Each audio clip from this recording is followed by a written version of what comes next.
I, 22, female, just graduated from college with an English degree.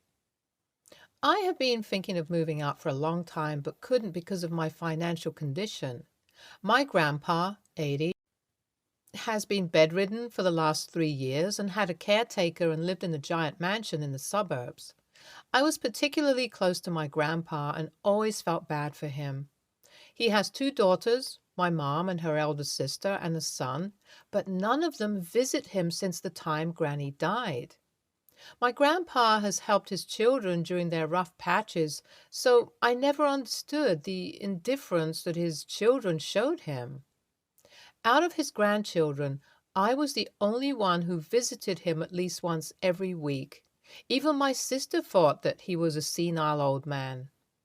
Like every other week, I set out to my grandpa's house and was greeted by his housekeeper, Martha, on my arrival.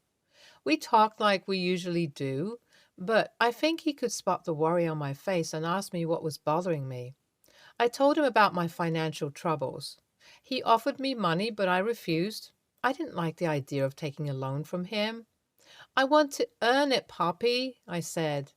My grandpa told me that is exactly what he meant and continued that his housekeeper Martha was going on leave for 6 months and he isn't exactly comfortable with the idea of anybody else doing that job. So if I was willing, I could do it and he would pay me what he's paying Martha. I immediately took that up because it would help me out quite a bit, and I liked his house and could stay there till I moved out. I moved in the next week and spent quite a lot of pleasant evenings before he passed away last month. He died peacefully in his sleep, and I was the one who discovered his body in bed. There was a quiet funeral. I wept throughout the ceremony, and finally he was buried. Mr. Benson was not only my grandpa's lawyer, but also his friend. Before keeping the phone, he told me, "You deserved it, Lizzie. You loved your Poppy, and your Poppy loved you too." I teared up and thanked him. As I had finished packing my bag, I heard a knock on the door. It was the police. They had a warrant for arresting me for forgery. I was taken to the police station, and I was beyond surprised. My aunt and uncle had complained to me. As I sat there, my parents and my sister were the first to turn up, and they were being overtly nice to me and promised to get my bail. But my sister was the first to spill the beans. They expected me to share my inheritance with my mom and my sister. I blatantly refused. I was not going to let a bunch of greedy people who cared nothing for Grandpa enjoy his wealth. They called me selfish and played the family card, but I was stubborn. They left and told me that it served me right. Next came my aunt and uncle, and they outright called me a fraud. They created such a fuss that they had to be escorted out.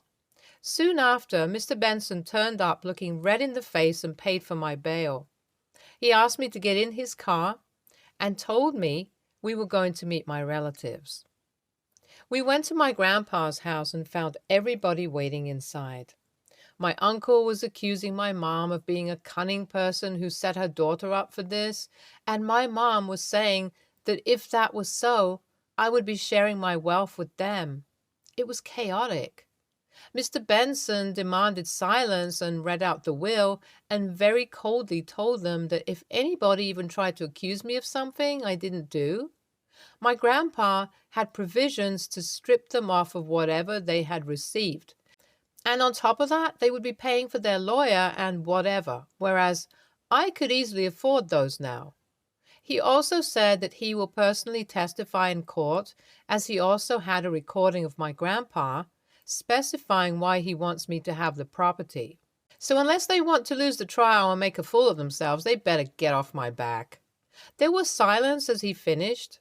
My sister stomped out and my mom and dad left behind her.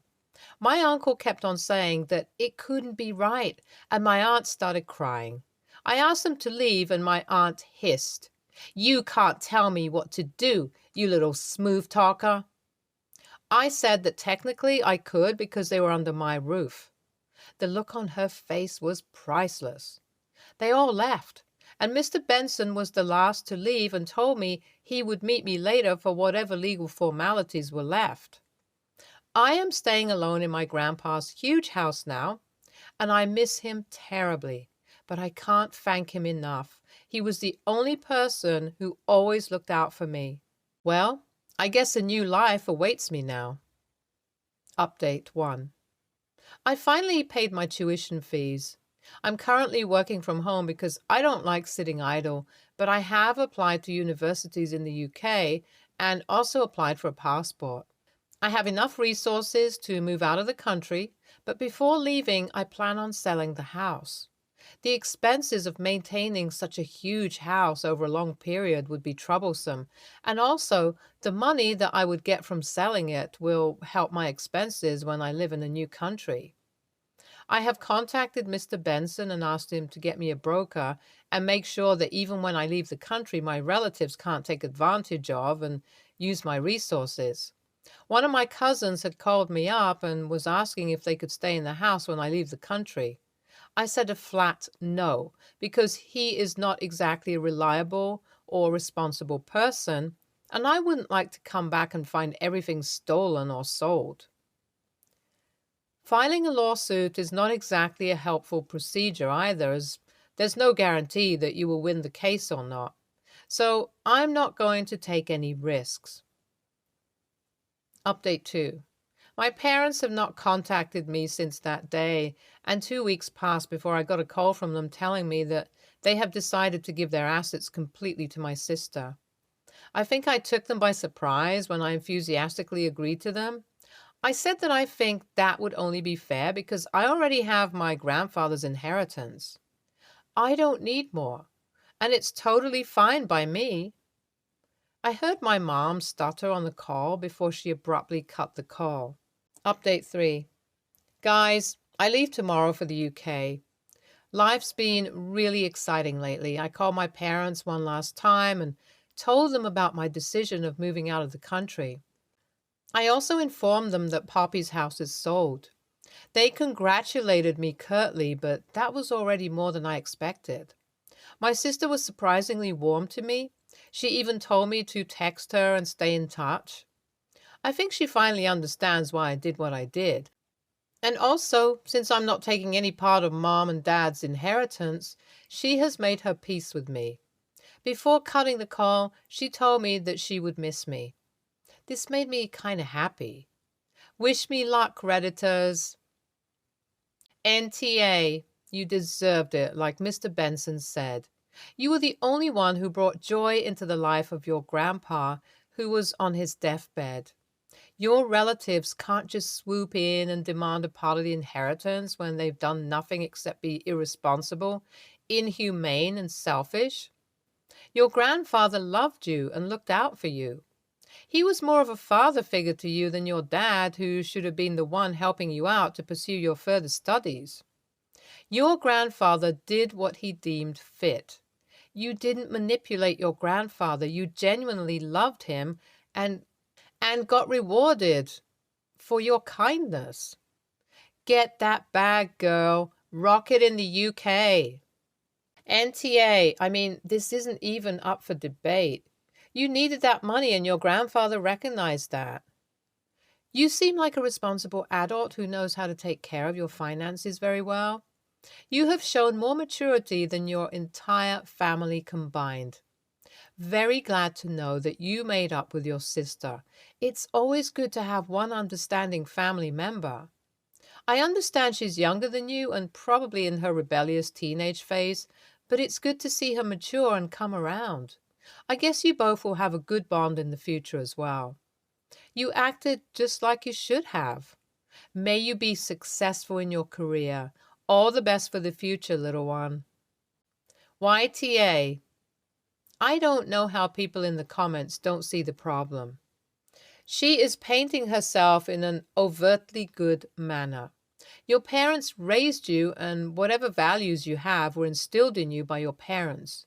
Due to one's busy schedule, it does become difficult to take care of the sick and elderly.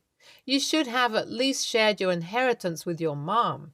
Had she wanted your grandpa to be lonely, she could have stopped you from visiting him. She didn't because she thought your presence would make up for her absence. You are just justifying your actions of greed and selfishness in this entire post. I wonder if the will was tampered with. I don't know, man, but yeah, bro, YTA, whatever. Next story. Two of my children still live with me at home. Neither one decided to go to college, and both have crappy minimum wage jobs. They have an inheritance from their grandparents that they will get when they're 25. It's enough to live off if you live frugally for your entire life, but it seems like a lot of money. Their oldest sister just moved out after graduating from college. She did the grocery shopping and the cooking for the house. I gave her money and she took care of it. I tried this with the middle kid the first week after his sister moved out. He and his brother spent all the money on delivery in 2 days. I didn't give them more money, so they had to spend their own. They were pissed. So now I buy the basics: pasta, bread, eggs, cheese, that sort of thing, and I only cook for myself. My ex-wife, my daughter, and myself have all tried to teach them to cook. They refuse. So they have been having to cut back on their expenses because I won't buy ready-to-eat meals, delivery, or food prep. My ex moved to Wisconsin, and my kids know better than to say they want to go live with her. They like Texas winters just fine after experiencing just one up north. They talked to me the other day about food again. They said I'm being cheap by not providing them with better food options. It was Saturday, so I went in the fridge and pulled out some chicken thighs I had defrosting. In an hour, I had butter chicken and broccoli with naan bread for our lunch. I told them that I wasn't going to make any changes to how things ran in my house. I told them all they had to do was go to college and I would cover their meal plan. Nope, they liked their lives other than the food situation. My mom called me today and said I was being mean to her poor babies. I offered to send them to live with her, and she politely declined and dropped it. I do this with everyone who contacts me on their behalf, and then I tell them how it went. They don't understand why no one wants them to come live with them. I think I raised two stupid kids. AITA? Edit. My kids will not be able to run through their inheritance. It is in a trust that will give them enough money every month for a small apartment and raiment. It's not enough to party on every month, but it can be an awesome help to your budget. My mom called me today and said I was being mean to her poor babies. I offered to send them to live with her. She politely declined and dropped it. I'm sorry, but this made me chuckle. NTAOP, keep doing what you're doing. Your children having jobs means they're at least 16, I'm assuming, so should be learning to cook for themselves. Keep giving the same people who are trying to pressure you to cave in to the same offer you provided above. NTA. Sounds like it's time to give your kids the get a job and or get out speech. You've raised some mooches who best learn how to earn their own money and survive as adults before they get inheritance money they'll likely blow through in record time and then expect a return to mooching. You have raised two very entitled, spoiled kids who are now entitled adults. They should have learned the basics as children. You reap what you sow. Keep up the tough love. Time to kick them out. You are only making them worse by letting them live with you. There is no incentive for them to grow up into mature human beings if you keep letting them live with you. Next story. I, female, 21, have pretty normal combo skin, and I'm not sensitive to much. I also don't suffer from acne, unless it's hormonal, and like to switch up my skincare products from time to time. My roommate, female, 20, has extremely sensitive skin, and if an ingredient is placed on her skin that she's allergic to or causes a reaction, she gets small clusters of breakouts, and her skin is usually very inflamed, red, for a long period of time. Due to this, she's very cautious of what is placed on her skin and needs to read each label before using a product. We share one bathroom and have different sinks separating each side. It is clear one side is mine and one side is hers. On my side, I have a cleanser I use daily. It is a little pricey, but I don't mind spending a bit more on myself when I like a product. I leave it out on the counter because it's more convenient for me, on my respective side. I noticed it was nearly half gone after 2 weeks of buying it. It usually lasts me a month or more, and realized my roommate had been using it both day and night. I didn't have an issue, but I felt a little upset she didn't ask beforehand, knowing it was expensive. She made a comment about it after Googling it, and not offering to replace it once it was out.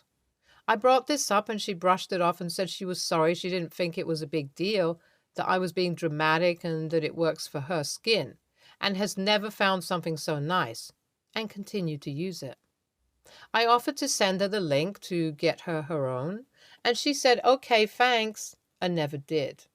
As I said, I like to use different skincare cycle through products. I saw an ad for another brand of skincare and wanted to try it out. I bought the cleanser and toner from this brand.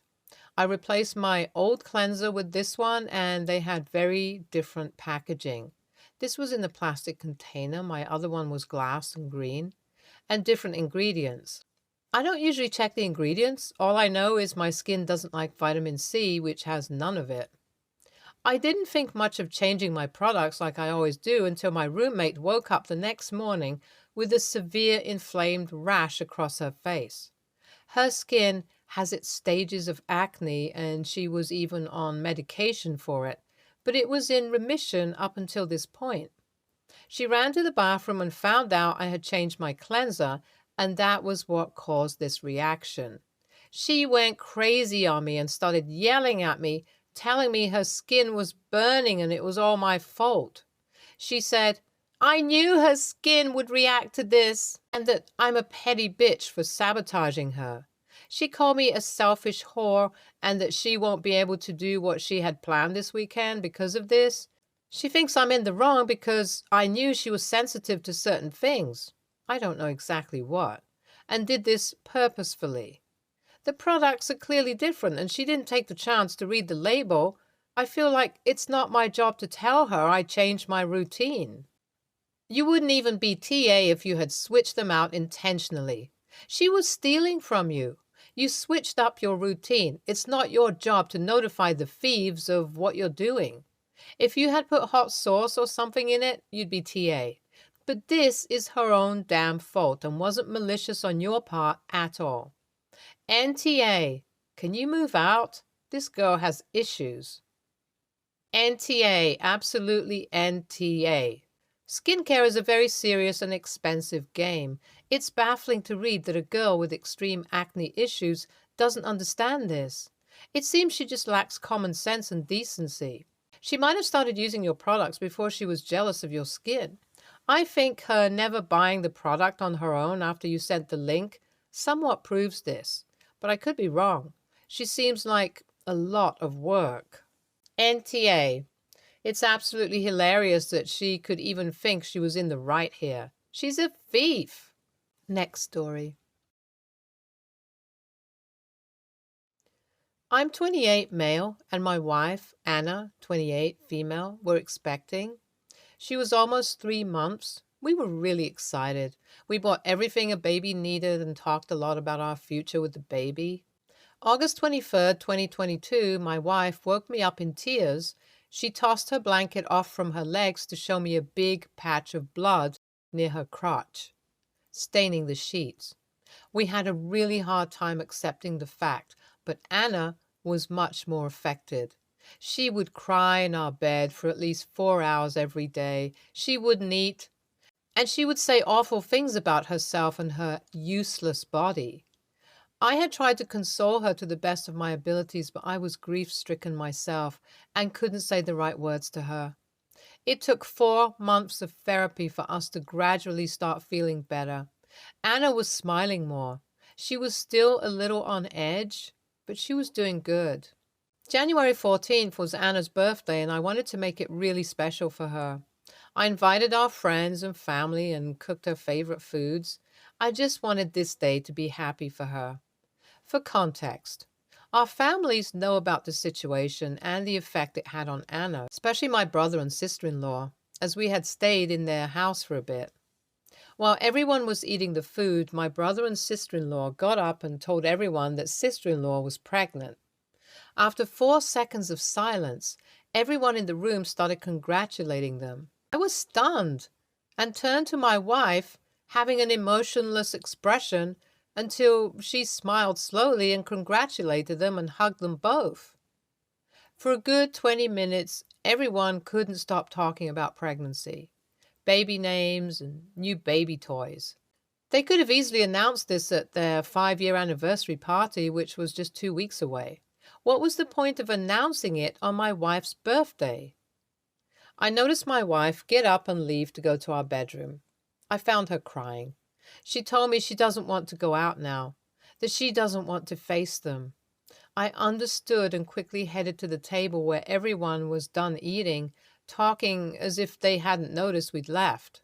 I didn't want to make a big scene, so I told everyone kindly that me and Anna had some plans for the evening and that we would have to cut this party short. That was the only thing that came to mind at that moment. Sister-in-law came walking towards me and starts yelling at me, saying I'm doing this because of her announcement. I tried telling her as calmly as possible that it wasn't like that, and this was supposed to be Anna's birthday party, not some pregnancy announcement party. I said my goodbyes. Then 2 hours later, I got a message from my brother saying I was selfish and that I shouldn't be jealous just because we won't be as careless as the two of you. Careless as in implying that we had somehow caused the miscarriage even though we were incredibly careful. I'm beyond frustrated. Do you think IATA because of how I handled the situation? You're beyond frustrated? That's it. I'd be enraged. Hell, I am enraged on your behalf and I don't know you. I'm not sure why you're tiptoeing with these a-holes. NTA and I'd be laying into them. On what planet was that appropriate?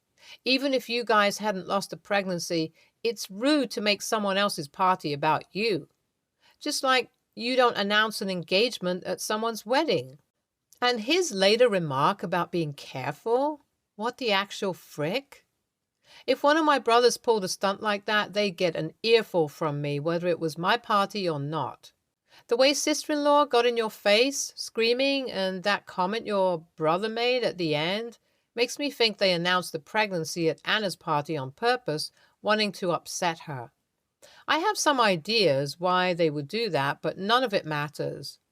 Nothing can excuse this kind of behavior, especially if they had their own party 2 weeks later. Keep taking good care of Anna and go NC. And obviously, NTA. Stay tuned for more stories from our girl relationships.